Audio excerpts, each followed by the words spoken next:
All right, we're live. We're recording. I want to make sure we're recording, honey. Yep. All right. Wait a second. I got to make sure we're recording.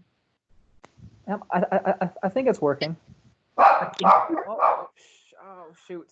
Quincy, shh. Damn it. Okay. Oh. We're working remotely. This is what happens. I can always cut this out too because I have a video editor on my computer, so I mean I can just cut the beginning until we actually start the interview. But Isaiah, honestly, if we're going to talk about what it's like to work remotely, this is exactly it. I'm on the phone with administration. Dog barks. Kids are crying in the back. We're not at my house down little kids, but teachers with young children. This is part of it. Yeah.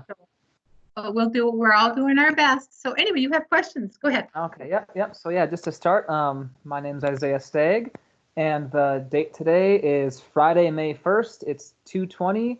And why don't you go ahead and introduce yourself, Mom, and tell us what you do. Sure. My name is Lisa Steig. I am a high school counselor at Memorial in Eau Claire, Wisconsin. I work with students in grades 9 through 12.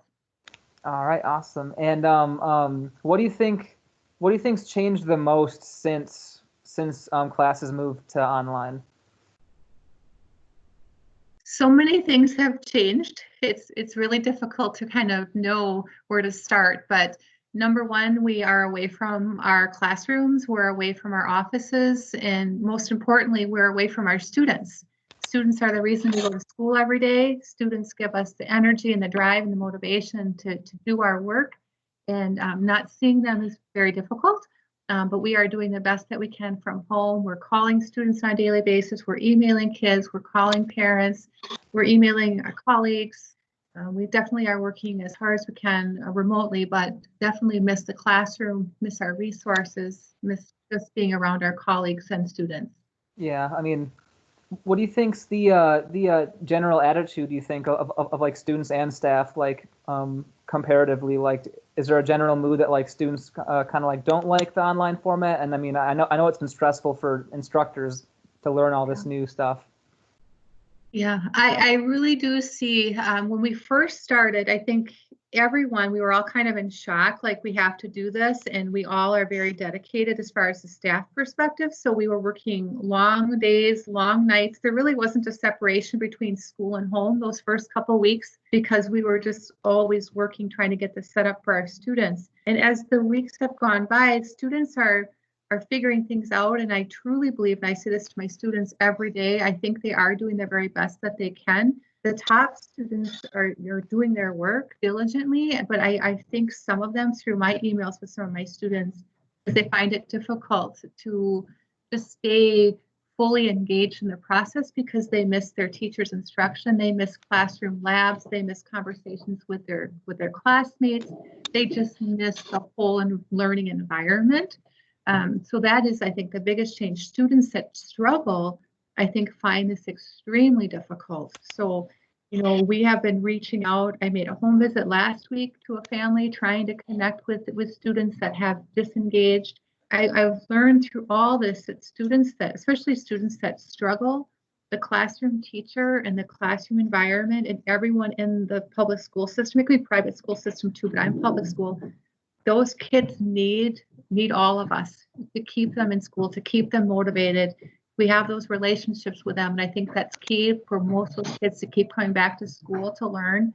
Parents have said to me of struggling kids, they don't really know for sure how else to get them going and get them motivated, and they wish they could come back to school to be with us. Mm-hmm. So parents have been very supportive of us and like missing school and missing our involvement with their kids because they think that has been instrumental in keeping them going with school. Kids that maybe find school more difficult, it's the relationships, I think, that keep them coming back. And now that has been very difficult with us being away from school and away from them. So you've got kind of two ends of the spectrum. You've got the high achieving kids that are working really hard and doing everything they need to do. I think find it difficult, but they're doing it. And then you have kids that struggle. And I know there's a bunch of kids in the middle, and we want to meet all of their needs. And that's the challenging part, because we know there's kids out there that we hope we're not missing, but there could be, but we're working, as hard as we can to reach all of them. Yeah, and I mean, you mentioned that you've actually gotten to go visit some students, you know, to talk about their grades and stuff. Like, is that something that's sanctioned by the school, or is that something that you like do on your own time, or? Home visit, I mean? Yeah. No, it's certainly not. We have to follow social distancing. Hmm. And so my goal with this particular family is I had reached out multiple times and hadn't heard anything. A senior student who's at risk of not graduating, who did not have technology. So that student had to have a computer to have even a chance to graduate from high school. So I was able to book a computer, and then I found out where their child lives and went to the house. I went knocked one time, no one answered. So I went to another person's house because I know the boy's friend. No one was at that house. So then I went back to that house, knocked again, and then someone answered. So I stepped way back and I left the computer on the front step. The mom came to the door, left the computer. I left a note with handwritten instructions about how to start with remote learning, because some students, we don't want to ever take for granted. I mean, some students really don't know how to begin, and I believe that to be true. Some other people might be like, well, what do you mean they don't know how to begin? You click on the course. Some kids just don't know how to begin. So I wrote down 1, 2, 3, 4, a list of steps, very clear, and how to get started with remote learning. I think our teachers have been fantastic giving out those steps, but kids that struggle might need to hear it 2, 3 times to actually kind of take that initiative and kind of get on the class and get working and make it work. So in that particular case, it worked out well. And I brought some popcorn and some snacks and get that homework done. I'm going to see Nice. that kid graduate. When you're a high school counselor, you will see that we are all just like, when it's seniors and it's graduation time, we are just like on them all the time. Well, you've got to do this. You're so close. And we get them. I only had one non-grad last year out of like, I don't know how many children I have, like maybe 90 seniors last year, only one non-grad, which was too many, but only one. This Hmm. year, I fear we're going to have more because of the situation Yeah, I was that actually we're going in. to ask.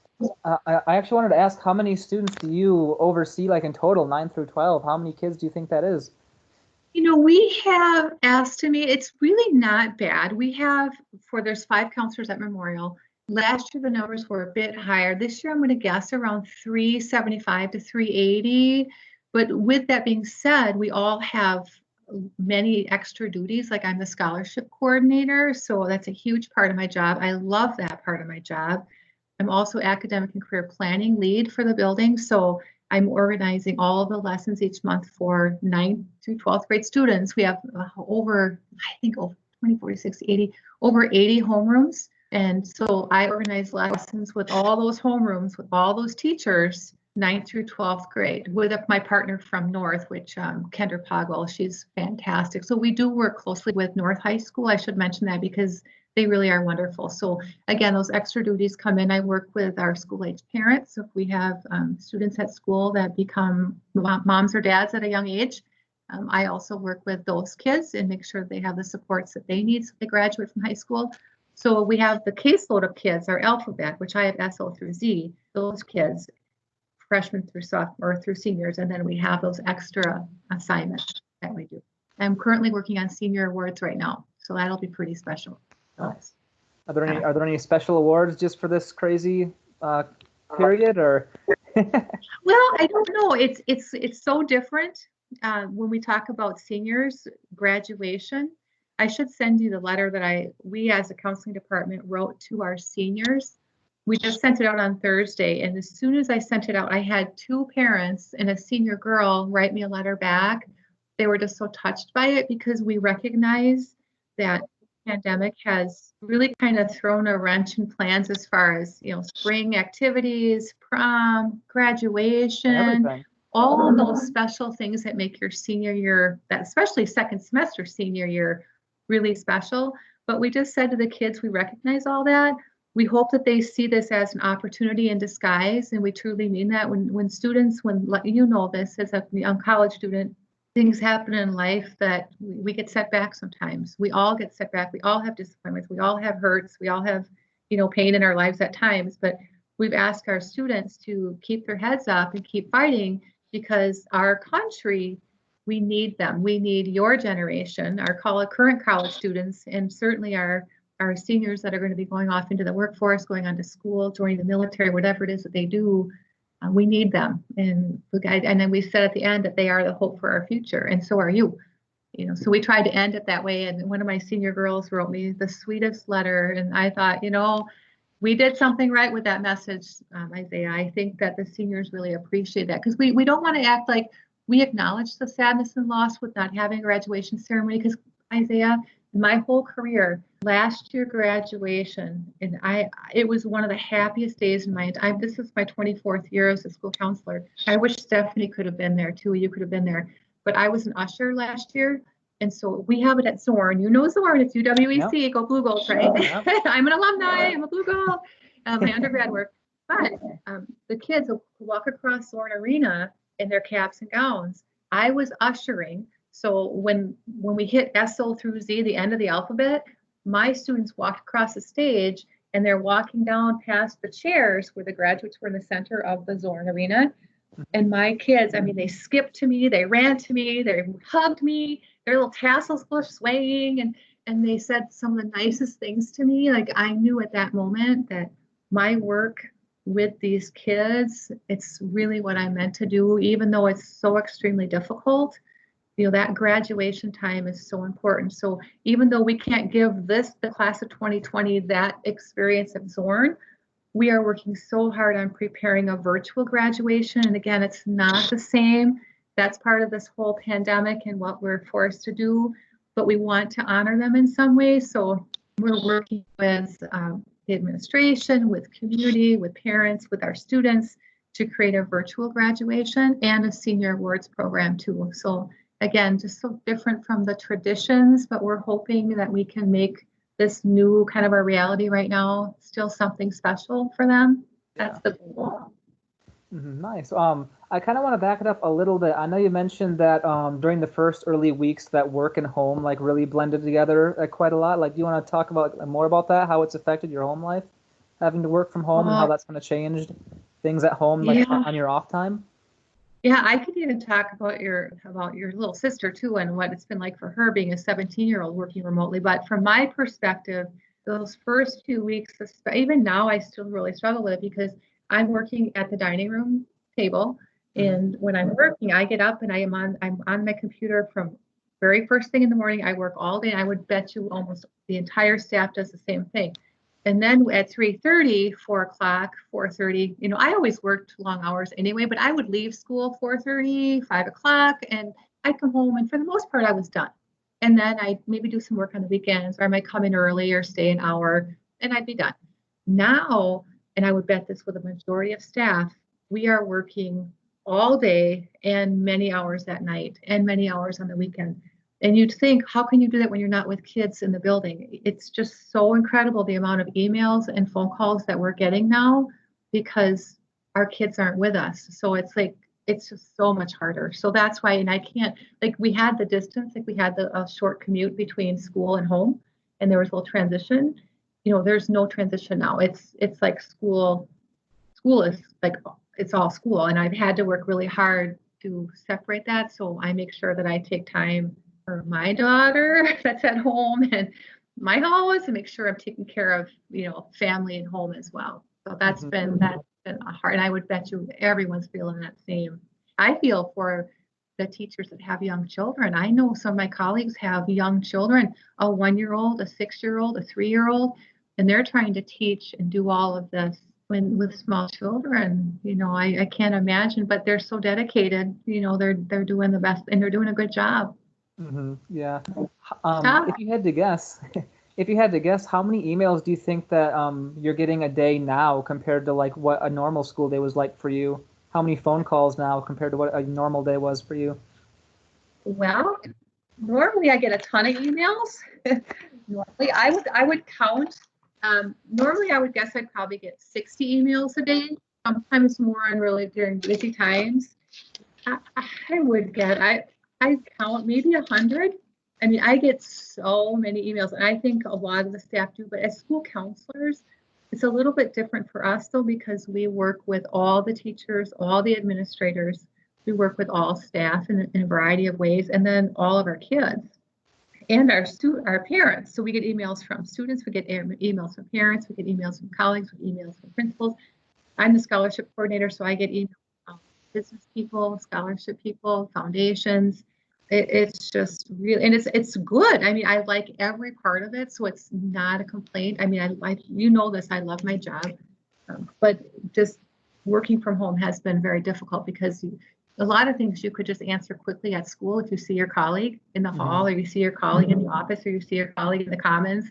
You know, you answer these questions throughout the day. And now it's all done with emails and phone calls. It's just not the same. The other thing that I think that has been really difficult too is we just can't see the smiles and the laughter and you hear the laughter, like you get that camaraderie with kids every day. You know, that's been such a huge change. So I think I miss that the most. Like I have kids, these kids, like for example, next week, kids are having dress up days. I say, you're going to love this. They came up with, Stephanie, if she's there, she'll love this. Business on the top and party on the bottom for dress up days. So like kids have to wear a suit on the top and then they can wear their shorts and their sandals on the bottom. It just makes me laugh. Business on top, party on the bottom. I mean, how cute is that? I wouldn't know anything about that for my video meetings. It's just a hoot. I mean, I miss that part so much. And at one of my senior girls that was before school let out, I said in the student services I always put kindness quotes up, and I had a kindness quote, and I had the heart shaped, or the dot of the eye shaped like a heart. And I said to one of my senior girls, I wrote that quote, and she's like, I figured you did, Mrs. Steig. And I said, do you like my heart for the dot? She's like, oh yeah. And I said, you know, I've never claimed not to have issues. And then she goes, we love your issues, Mrs. Steig. And I'm just like, God. You know, those are things with kids, honey, you know, that's what we miss, you know. So here I am at home, I'm sitting at the table, you know, and I'm emailing and I'm calling, you know, but that's the hardest part. And I think our kids, our students feel the same thing, that's what they miss too, besides just the instruction, the classroom resources, but that relationship part. Yeah. We're making the best of it. You know, we're strong, we're fighters, we'll get through it. Yeah. Is there any like one or two questions that like you've been getting a lot from students or staff? Like, is there anything like a lot of people are asking that kind of the same question? Like, what are people concerned about? I think keeping kids motivated is the biggest concern. It's been very hard keeping kids engaged with online learning. A lot of them. I can't say for all children. I'm sure some students enjoy remote learning and are excelling with remote learning. But to answer your question, the most common email I get and phone calls I get is my child's struggling with this. They're struggling to stay motivated, struggling to get the work in. Can you help us? You know, so I try to help, but it's hard again. You know, I'm here. If I could sit down and have a face-to-face and share resources and talk with a student, it's much, and then they can follow up with them at school during study hall. You know, I can help or send them to the tutoring center or to Blue Gold Beginnings has tutors at school. There's things that we can do at school to help with that, but it's much harder when we're not in school. But that's the most common question and concern I get is keeping kids motivated with the online learning. Yeah. Let's see.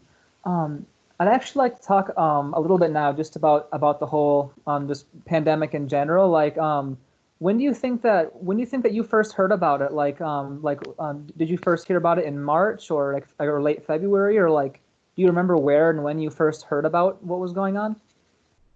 Yes, I remember hearing about the virus in a staff meeting, and I think it was probably, well, it would have been, I do remember this, February 24th, I had a presentation in front of I had to present a suicide prevention seminar in front of the staff on February 24th for in-service. So nothing of the virus was talked about on February 24th. It wasn't even in the radar at that point. But then the following week, during a staff meeting, someone had mentioned the virus in China and that there were concerns it was going to get to the United States. And at that point, I don't think any of us really thought how serious this could be. We thought, okay, well, we have great scientists, we have great people. Hopefully we can keep this out or keep it under control. So that's kind of when I first heard. I would say it was the last week in February, first week in March is when I first started it. I mean, like having it on our radar, like, oh, this could really impact us. We need to start thinking about this. Yeah. I mean, do you want to talk a little bit more about like kind of like what your early thoughts were about it? Did you think like in that early stage, like it could be serious, or like you weren't super worried about it at the time, or like what kind of information was out there that had you thinking about it? When I first heard about it, I was concerned for the people in China and I was concerned for people overseas. I thought this is very serious. I'm concerned for them. I wasn't quite as concerned early on for the United States until we started getting cases in the United States. And then when the scientists started talking about the cases and how those cases went from 1 to 9 to 13 to 98 to 100, they just kept growing and growing and growing. And that made me feel frightened, like what is happening, that this is something that could impact our country significantly. And I just thought, I'm going to listen to the scientists. I'm going to be watching the news faithfully and paying attention. And it just quickly evolved into closing the school down. I think we had the first notice of school closure. I think it was March 15th or March 14th, because our last day with kids was March 16th.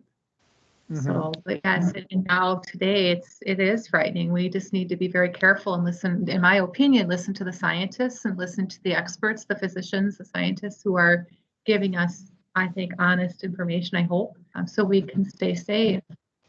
Yeah. How do you how do you think the state's been handling it so far? Then, do you agree with the extension of the stay-at-home order until like the end of May and the school closures through the end of the year? How do you Yeah. feel about those things? Yeah. I've thought a great deal about that because I do watch the news and I see two sides of that the perspective on that. Some people want people to go back to work and they want people to, make money and grow the economy.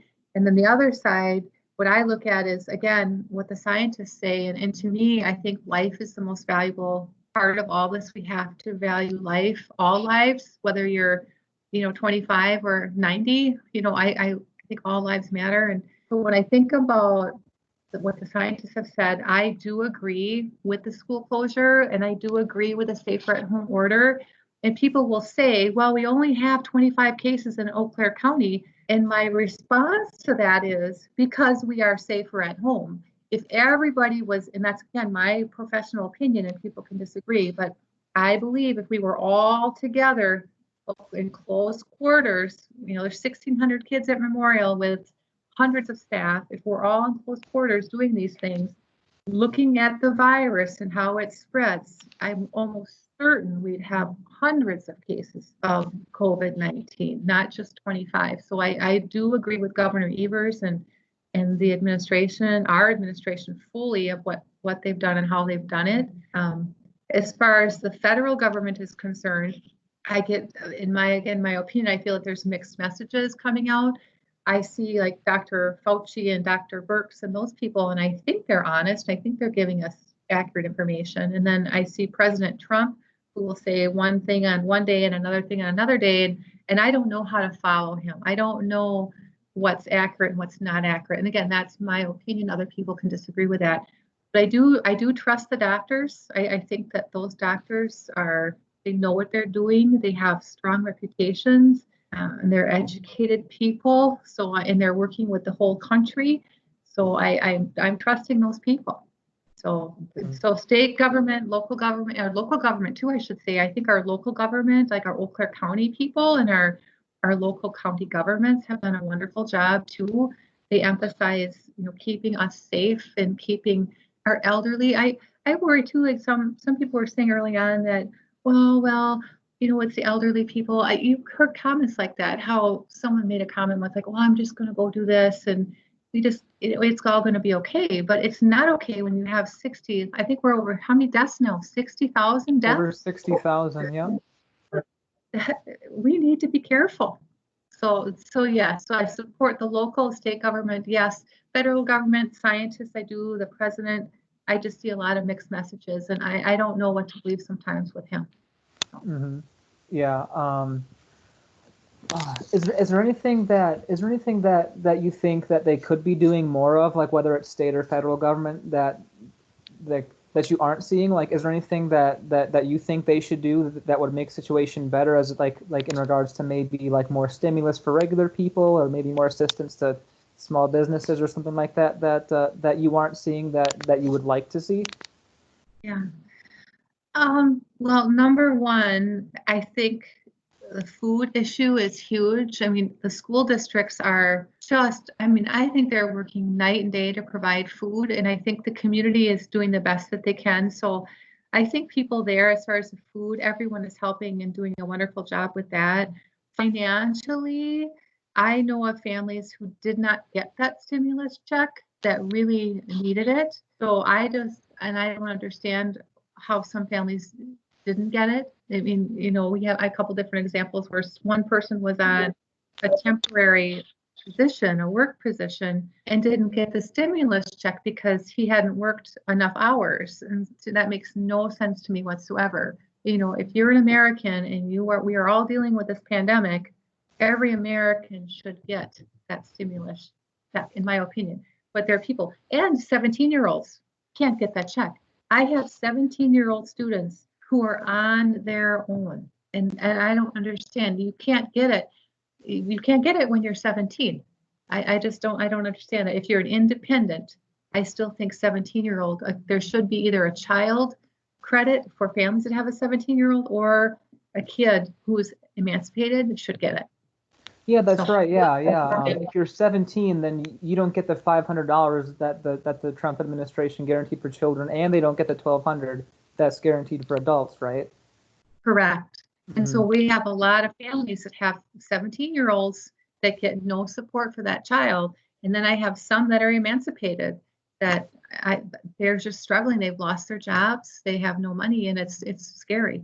It's scary for them.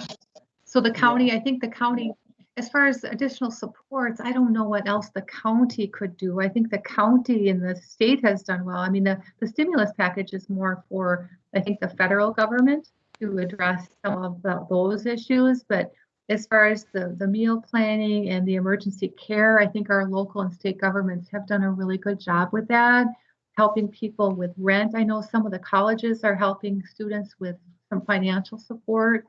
I really do, and that's the honest answer. If I thought something different, I would tell you. I do think the local and state governments are doing a really good job. And even though the stimulus package helped a lot of people, I wish it would have helped all Americans.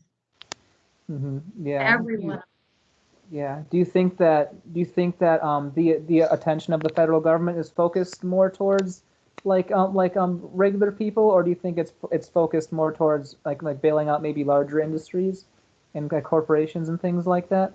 Do you think that the resources are being distributed fairly, or what do you think? I just haven't read the numbers on it. I mean, that's the way it appears to me. I haven't studied that, so I don't know. But what I do know is I just wish there was more money and support coming in to families that are living in poverty. I just wish there could be more we could do for those families. But I've heard that. But I don't know. Like, I haven't looked at how much money. I don't know. I mean, I've read studies years ago where money was going so much to the top and not enough to the average American. But I just don't. Yeah, I don't have the numbers in my head for that. But I would bet there's numbers out there if you looked it up.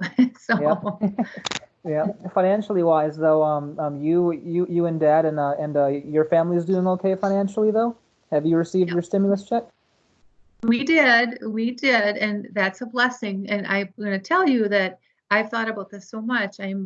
We are the lucky ones. I thank God I don't work, in a restaurant, or some restaurant people are able to do some to go work, but a lot of my families that work in restaurants, they've lost their jobs and they have no income. I can still work from home. I am still earning a paycheck. So I'm the lucky one, and I am so thankful, because I thought about this. What if I lost my job?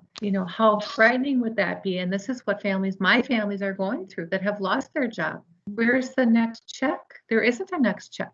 I get the $1,200 and that's it.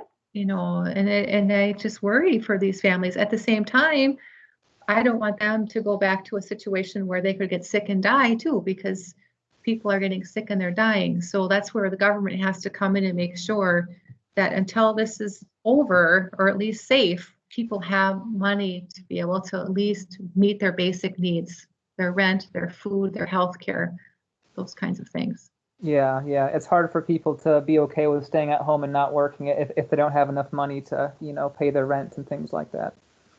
I know it's frightening, but I hope, and we are Americans. This is a good thing about being an American because through this, and I'm 51, I don't know if you know that, but I'm getting old. I'm getting older. I have seen time and time and time again, and not a crisis like this, but many crises in our country and devastating, whether it be a hurricane or tornadoes or just horrible things that can happen. Oklahoma City bombing, you weren't even born when that happened. But all these things have happened in life that have been tragedies. People come together, and that's what I've been sharing with my students and my daughter, my one that I have at home yet, is that there's still so much love and goodness in the world, and that's why I try to see that's kind of the silver lining in all this. And I created a video. I have a student services canvas course that I built, and then my colleagues are building it with me. And I put a video, like I have a Dear Student series in this canvas course. It's not like technically a course for homework, but it's a course where it's a platform where seniors, juniors, sophomores, freshmen, and families can go to get information on the pandemic and school information. So I have a Dear Student series, and I talked about that, like how are you kids? How can we help you? That kind of thing. But just ending it with, even though there's a lot of loss and grief that we see right now, there's still so much goodness, and we have to make sure we look at that, because I worry with the mental health concerns that we had before the pandemic. There were a lot of mental health concerns before the pandemic. With the pandemic, I think many of those concerns have been, the symptoms are much worse for a lot of families and a lot of kids. So it's important that we are balancing our time. If we think about the worry and stress, we have to look at the positives, because that can kind of help you get out of the kind of the darkness. And that's really important for a person's mental health. So that's what I've been trying to share, to acknowledge the sadness. You don't want to, not acknowledge the worry, because it's real, and we want to acknowledge that worry. It's important to talk about the worry and the stress. But as we talk about the worry and the stress, okay, what's that next step? How can we help you feel better? How can we support you so you can still go on and live a fulfilled life? And what can we learn from these experiences? So that's kind of that mental health side of things that we've been focusing on too, with our students and families and with each other. It's hard for all of us. Yeah, I mean, I know you mentioned the Oklahoma City bombing. Like, is there anything in your lifetime that you can think of that's like something outside of your control that's personally affected you in such a way, like before this, or is this just completely unlike anything? Like, I know, like 9/11 and stuff, but like, does anything even compare to? I think that's a really good question. That's a really good question. I would have to say, I think this has probably been the most frightening experience for me, because it really hit home that my kids could get this. Young people have died from this. And so I mean, I don't want to get emotional, but that's hard when I think, there's a 27-year-old girl, healthy, that died from this. I have a 27-year-old daughter. I have a 25-year-old. I have a 22. Are you 22 yet? Yep. Well, yeah, you're getting there. And I think, and then the other side of it, I've been thinking about, I've got my sister and, parents, but your dad, dads, the men, middle-aged men have it looks like in African-American men, but African-American people, I don't know if it's just African-American men, but African-American people have high rates of the COVID virus, but also middle-aged men. So I've been worried about your dad more than anything, so that, and I always tell him, wash your hands, you can, because, and your dad's like, oh, I don't, he doesn't need to, he's still careful, but I just don't think he realizes how much I worry about that. So to answer your question, I think this has definitely hit home, and more so than what happened in Oklahoma City or Waco, Texas, or Hurricane Katrina or 9/11, all these things that have happened in our country that have been devastating. But yeah, this is really hits home, because it could get any of us, but you don't want to live in fear either, so you have to be, it's that balance of being careful and not living in fear, so that's what we're working on. But yeah, good question. Yeah, yeah. I mean, do you know? I mean, I know you talk to Grandpa a lot. Like, do you know how how much different like life has changed for like your parents, or like for your mother-in-law, or things like that, how they feel? For the elderly generation, I think for my parents, it's very much the same because they weren't very active, very social people, so they mostly stay home anyway. So I feel like it's almost no different for them, I don't think. Now for your grandma Alice, grandma is 87 and living in assisted living.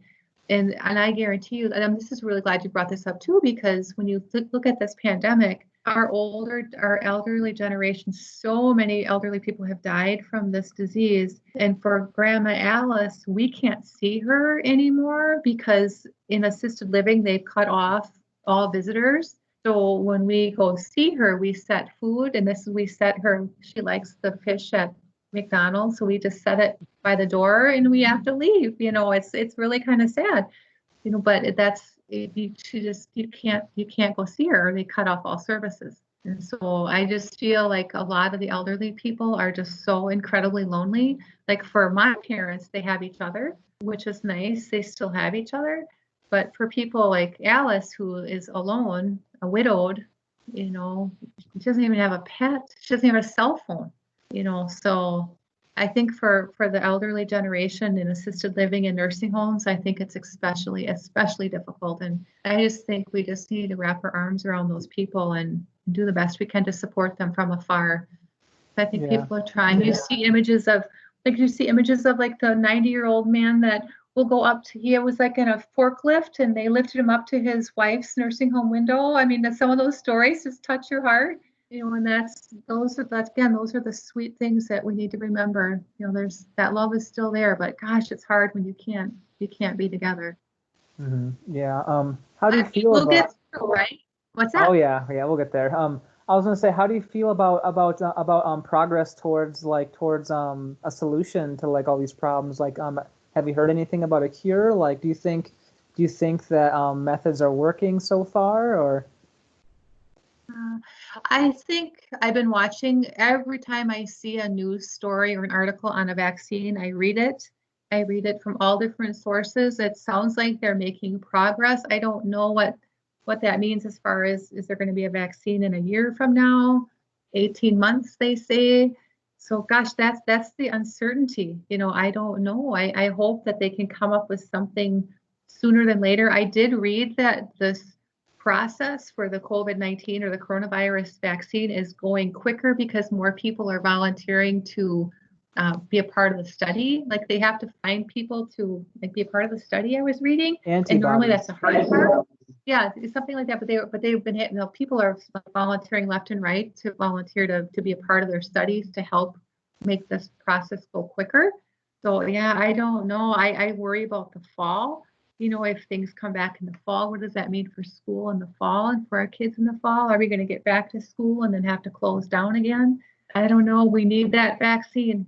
And I think until we get the vaccine, we just have to trust our state, local, and federal leaders that they're going to guide us in the right direction. But we also have to use our own sense too. And if we need to be washing our hands and the social distancing. And I have masks. Now, do you have a mask?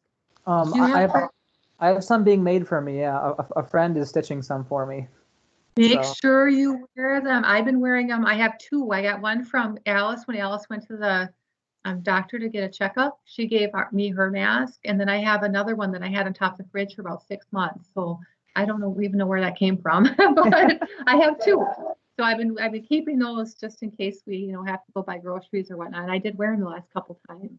So yeah, we just have to be careful. Mm-hmm. Yeah. So you aren't necessarily so sure then, you can't really see like a light at the end of the tunnel right now. Like, do you see like the end in sight, or are you concerned about like the long, like the months ahead, the long lasting repercussions? Yeah. Oh, I am. I mean, when I see those death numbers at over 60,000 people that have died, I don't know how this is going to turn out. We have your sister's wedding in August. I hope that we can gather for her wedding. It might just be immediate family if we can't have a larger ceremony. There's just so many things that have been impacted, by this. I mean, think of all the young people that want to get married and they can't get married, or all the funerals, people can't gather because of this. And it's the right thing to do. We can't gather. I mean, I think about some of those stories where people did gather. Some families lost 3 or 4 family members in the same family. They had gathered and someone had it and it spread to other family members and they died. So this is not something that we can take lightly, I don't think. And then there's people in this country that don't believe it. I've seen stories where people just don't believe it. And I have a hard time understanding that because people are dying from something. 68, 65,000 people, whatever it is now, are dying. There's a concern someplace, and we have to be respectful of all people, not just do what we want to do. I'm all for, people to have freedom and their rights and all of this, but I also need government to say, we need to, like, you can't drink and drive, right? You can't text and drive. The laws are made to protect people. So if the laws are saying you need to stay home to protect people, I think as Americans, we need to follow the law. And there's some people that feel that that's taking their rights away. And I just don't see that at all. I don't see it as any different than you don't drink and drive, you don't text and drive, you don't go a group of people when there's a pandemic and possibly spread germs, and cause people to die from it. So I just don't see that as like taking freedoms away. I think it's like any other law that's made to protect people.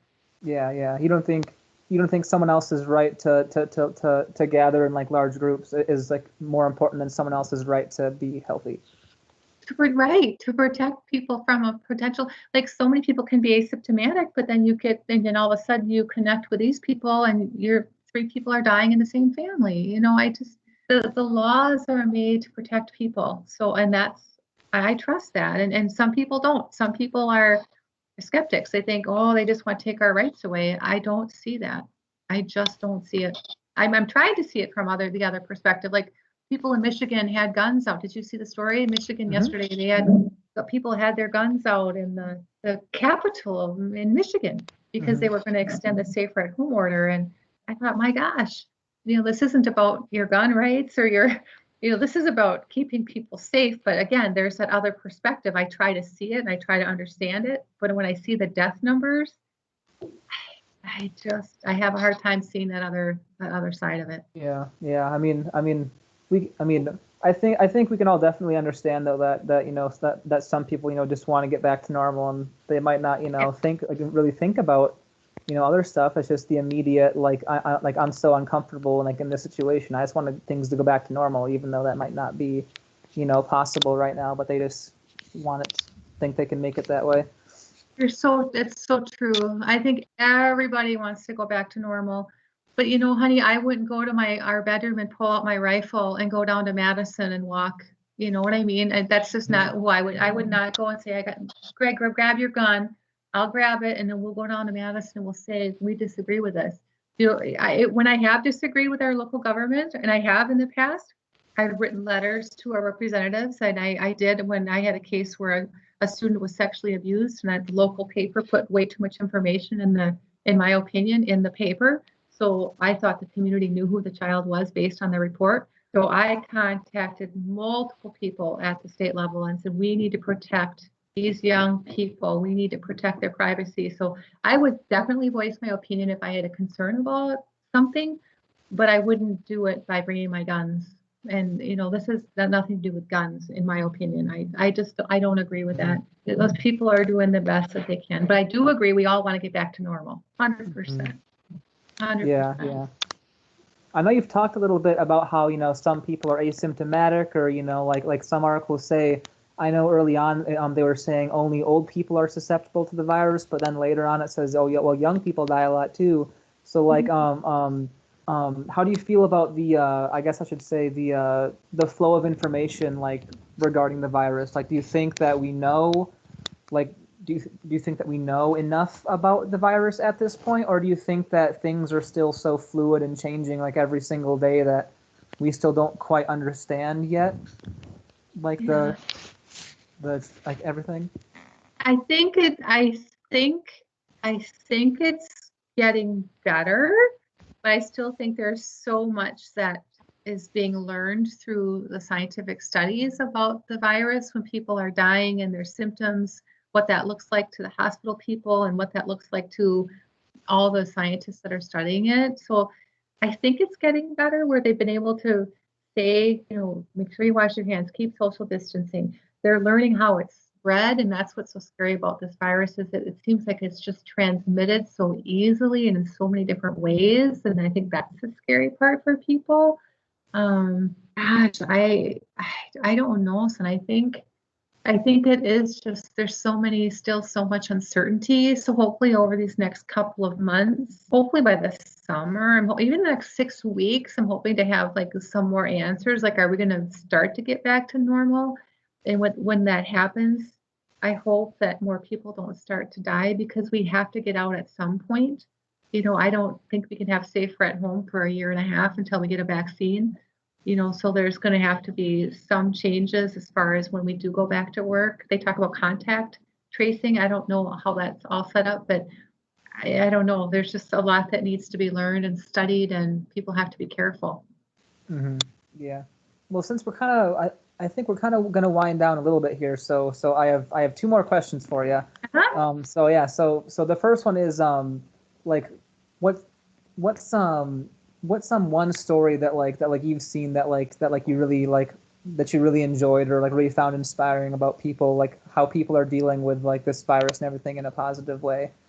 Like, is there any stories or anything you've seen people doing for each other that you really liked or something like that? Maybe your Yeah, coworkers. that's such a good question because I'm an optimistic person. Even in the midst of darkness, there's that light, right? We always talk about the light. Mm-hmm. Oh my gosh. Okay. I don't know. I think it might have been New York City or maybe it was Los Angeles. All these people came out of their homes on their balconies and their windows and they were singing Lean on Me. And I started to cry. I mean, I literally was like crying in the living room because it touched my heart. They're like, that song Lean on Me, and they're singing it and they're banging their pans and they're, clapping and so much of that, it was, I think, a message to our healthcare people and all those nurses and those doctors and people that are in the nursing homes. Our teachers too, even though we're not unsafe, but these teachers, honey, and our educators, I mean, they are doing so much to take care of our kids with food and teaching and keeping them connected so they're not isolated. Everyone, parents, students, everyone is doing something to try to make this better because that's the best part about being an American, I think, is that through times of crisis, we do come together. But to answer your question, that touched my heart incredibly when those people were all singing. And then I saw an image of a doctor who, as far as the face mask stuff, he actually had like grooves in his face from just wearing all that protective equipment. And people that are caring for all of these patients and the stories of people with their children that have been sick or with their parents that have been sick, people that have died. There's just been so much of that trauma, but that was such a happy story. And I will remember that for always. Nice, nice. And then I guess one more thing is that what are some things that you miss the most, or some things that are like top of the list for you when we're able to go back to normal? Oh gosh. Restaurant or anything, any Yeah. activity, group activity you miss? Yeah. Number one, I absolutely miss, I mean, besides like family stuff, we couldn't get together for Easter, Hmm. right? We couldn't, I don't think we're gonna be able to get together for Mother's Day. Hopefully we'll get together for Haley's wedding and when Lindsay comes home, so it's been hard being separated from family, but we have to do it because I could be asymptomatic. I could give it to you, son. You might think the other way around, but there was a young father and son that died. They both died. The dad died first, the boy died 3 days later, just around you and your dad's age.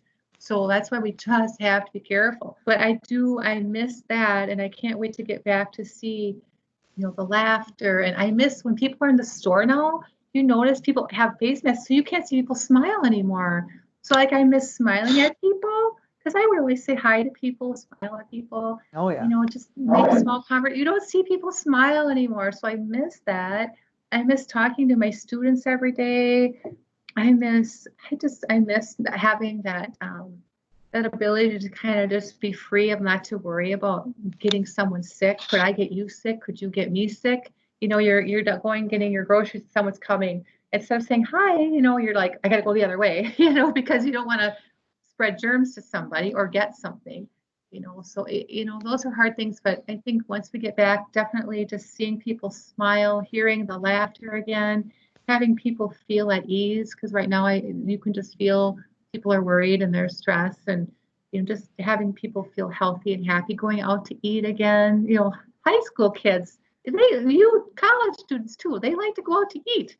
So we can't go out to restaurants, all these kinds of things, but like I said, that silver lining through all of this, I really, really, really, really hope that people are going to have time to reflect on, gosh, we've been pretty darn lucky in this world, compared to other countries. We're really lucky. And so we just, even though if we lost our job, we've had death. I mean, it's awful, awful, awful, but we still are so blessed to live, I think, in this country and have the supports, the healthcare system, and just the values that we have, even though there's worries across the country. Overall, there's still, I think, a lot of goodness out there. So yeah, I just can't wait to be together again with family. Like hug my kid, hug all you guys. I can't hug you. I gotta do this. Yeah. Oh my gosh. All right. Well, Mom, are there any closing remarks you'd like to give? Anything else you want people to know? If somebody 50 years from now is looking at this? I really enjoyed this interview, Isaiah. And I really do believe, like I said, at my age being 51, that I've experienced a lot in my life. And certainly this is something new and different, but through crises, people come together. And that's what makes America, I think, one of the best countries in the world. And I'm not just saying that. I've seen through the crisis of people that have died or people that were sick, people that recovered, so many people coming together to support people. And I really think that's happening still. I mean, granted, there's financial concerns and there's, food shortages, and we're doing all those things to help families. So it's been hard. But through all of that, I guarantee there's so many stories of love and hope and inspiration. And that's what we have to hang on to, I think, to get us through and to be thinking the good stuff that's ahead. Yep, right? Sure. Yep. All right. Well, I think our time is just about closed, so I think we can wrap it up on that interview. So thank you so much, Lisa, Mother. I really appreciate it. Oh, good to see you. Okay, yep. I'll stop recording. Yep, stop recording. Yep.